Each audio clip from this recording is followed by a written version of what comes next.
धूलपुर गांव का नाम अब गांव वालों के लिए किसी तिरस्कार से कम नहीं था। जहां कभी लहराती फसलें और हरियाली हुआ करती थी, अब वहां बस बंजर जमीन और दरारों से भरी उम्मीदें थी। किसान रामू अपने खेत को दिन रात देखता था, जैसे कोई अपनी बीमार मां को देखता है, आंखों में चिंता लेकिन दिल में आस। रामू की पत्नी गौरी, बूढ़ी माँ चंदा और दो छोटे बच्चे, बेटा मुकेश और बेटी गुड़िया, सबके लिए दो वक्त का खाना जुटाना भी भारी पड़ रहा था। चंदा को दमा था, बच्चों को स्कूल छोड़े कई महीने हो चुके थे। पास की साहूकार से कर्ज ले रखा था, और अब हर दिन ताने सुनना जैसे रोजमर्रा का हिस्सा बन गया था। एक दिन जब गौरी ने घर में आखिरी गेहूं के दाने से रोटी बनाते हुए कहा, रामू अब और सहन नहीं होता, तो रामू का मन अंदर से टूट गया। उसी रात रामू चुपचाप अपने कुल्हाड़ी और कपड़े बांधकर घर से निकल पड़ा। उसका इरादा था जंगल से लकड़ी काटकर कुछ पैसे कमाने का, और शायद खुद को भी खोजने का। जंगल में कदम रखते ही रामू को कुछ अलग सा महसूस हुआ। यह कोई आम जंगल नहीं था। पत्तियों की सरसराहट, हवा की चाल और पक्षियों की आवाज में एक अजीब सी खामोशी घुली थी। वह धीरे धीरे गहराई में जाता गया, जब तक कि उसे एक बड़ी झील के किनारे एक साफ मैदान न दिखा। वह थक चुका था, बैठ गया और पेड़ के तने से टिककर आंखें मूंद ली। तभी झाड़ियों में से कुछ आवाज आई। रामू ने चौंक कर देखा, एक सुंदर हिरण सामने खड़ा था। उसका रंग दूध जैसा सफेद, आंखें नीली और शरीर पर सुनहरी धारियां। रामू ने इतना सुंदर जीव पहले कभी नहीं देखा था।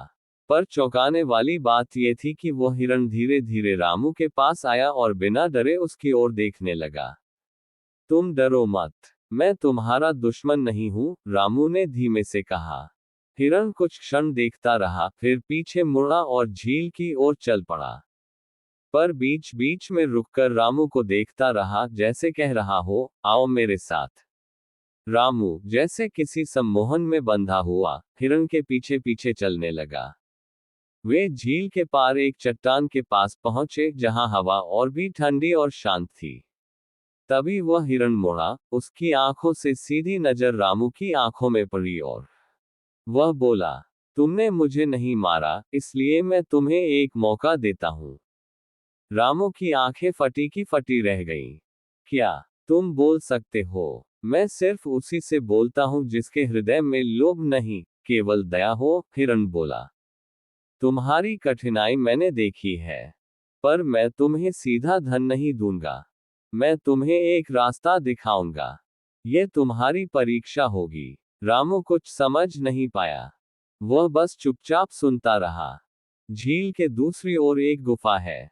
वहां तुम्हें कुछ मिलेगा, पर याद रखना, केवल उसी को लेना जो तुम्हारी जरूरत है। लालच करोगे तो सब खो दोगे, हिरण बोला और गायब हो गया। रामू गुफा की ओर चला। गुफा के अंदर घना अंधेरा था, लेकिन धीरे धीरे उसकी आंखें उसमें देखने लगी।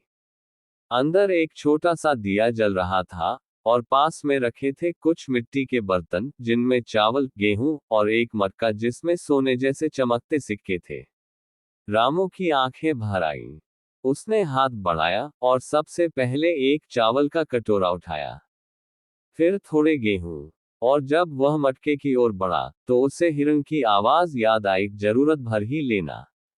उसने मटके से बस 5 सिक्के लिए और बाहर निकल गया। जंगल के बाहर पहुंचते ही जैसे कोई भारी बोझ उतर गया हो। सब कुछ अचानक सामान्य लगने लगा। रामू गांव लौटा। सिक्कों से उसने सबसे पहले मां की दवा करवाई, फिर राशन खरीदा और बच्चों को वापस स्कूल भेजा। गौरी को उसने सच्चाई नहीं बताई, बस इतना कहा कि भगवान ने मदद भेज दी। उसने खेत ठीक कराया, लेकिन कमाई से गांव के 2 और गरीब किसानों को बीज खरीदने में मदद की। एक रात, कई महीनों बाद, रामू फिर जंगल गया, बस उस हिरण को धन्यवाद कहने। वहीं उसी झील के पास उसे फिर वही हिरण मिला। इस बार वह कुछ गंभीर था। तुमने परीक्षा पास कर ली, रामू। अब मैं तुम्हें अपना असली रूप दिखाता हूं, हिरण बोला।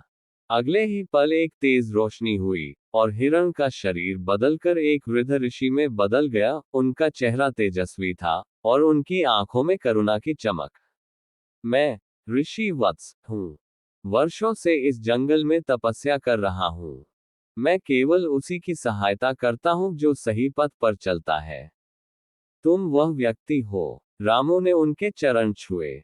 ऋषि बोले, अब तुम्हारा जीवन सुखमय रहेगा, लेकिन इस रहस्य को दूसरों के लोभ से बचाकर रखना। रामू ने ऋषि से वादा किया और कभी दोबारा गुफा का नाम तक नहीं लिया। लेकिन गांव में अब उसकी पहचान थी, एक नेक किसान की, जिसने गरीबी में भी इंसानियत नहीं छोड़ी।